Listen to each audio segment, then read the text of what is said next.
प्रधानमंत्री नरेंद्र मोदी ने आज उत्तर प्रदेश के हरदोई में गंगा एक्सप्रेसवे का उद्घाटन किया है। 594 किलोमीटर लंबा एक्सप्रेसवे मेरठ से होकर प्रयागराज तक जाता है और इसे बनाने में तकरीबन 36,230 करोड़ रुपए खर्च हुए हैं। इसे देश के सबसे बड़े एक्सप्रेसवे प्रोजेक्ट्स में गिना जा रहा है। नमस्कार, इंडिया टीवी देखना शुरू कर दिया है आपने और मैं हूं आपके साथ दीपक प्रजापत। आज हम आपको बताएंगे उत्तर प्रदेश के गंगा एक्सप्रेसवे के बारे में।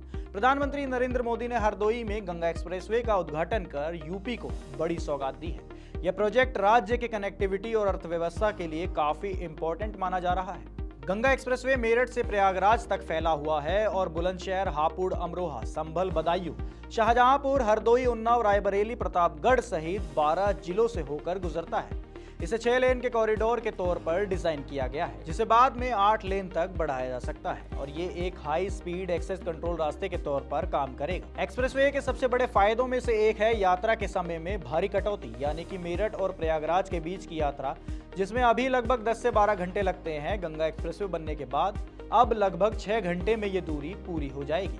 इससे यात्रियों की सुविधा के साथ साथ पूरे राज्य में माल की आवाजाही में भी काफी सुधार होने की उम्मीद है। ये एक्सप्रेसवे उत्तर प्रदेश में एक बहुत बड़े हाईवे नेटवर्क का हिस्सा है। गंगा एक्सप्रेसवे कई बड़े एक्सप्रेसवे से जुड़ता है और उन्हें इंटीग्रेट करता है, जैसे कि यमुना एक्सप्रेसवे, आगरा लखनऊ एक्सप्रेसवे, जेवर लिंक एक्सप्रेसवे।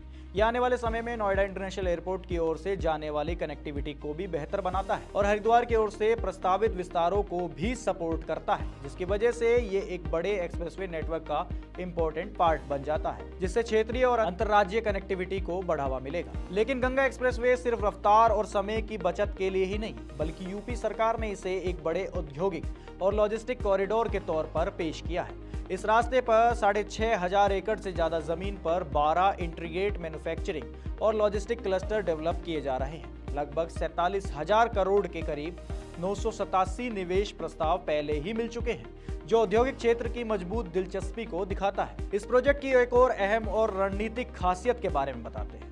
शाहजहांपुर में 3.5 किलोमीटर लंबी इमरजेंसी हवाई पट्टी है, जिसका इस्तेमाल इमरजेंसी की स्थिति में लड़ाकू विमानों की लैंडिंग के लिए किया जा सकता है। इस प्रोजेक्ट से 50 से ज्यादा गांवों को सीधे तौर पर फायदा होने की उम्मीद है। साथ ही इससे पूरे इलाके में रोजगार के मौके, छोटे व्यवसाय, वेयरहाउसिंग, खेतीबाड़ी और रियल एस्टेट के विकास को भी बढ़ावा मिलेगा। तो चलिए अब खर्चे की बात करते हैं। निजी गाड़ियों के लिए टोल लगभग 2.5 रुपए प्रति किलोमीटर हो सकता है, जबकि माल ढोने वाले बड़े वाहनों को उनकी श्रेणी के हिसाब से शुल्क देना होगा।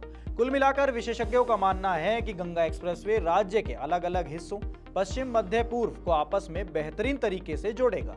इससे सामान ढोने की लागत भी कम होगी और उद्योगों को भी फायदा मिलेगा। यात्रा तेज होगी, व्यापार बढ़ेगा और राज्य की अर्थव्यवस्था को मजबूती मिलेगी। आपको हमारा ये वीडियो कैसा लगा, हमें कमेंट सेक्शन में कमेंट करके जरूर बताइएगा और तब तक के लिए आप देखते रहिए इंडिया टीवी।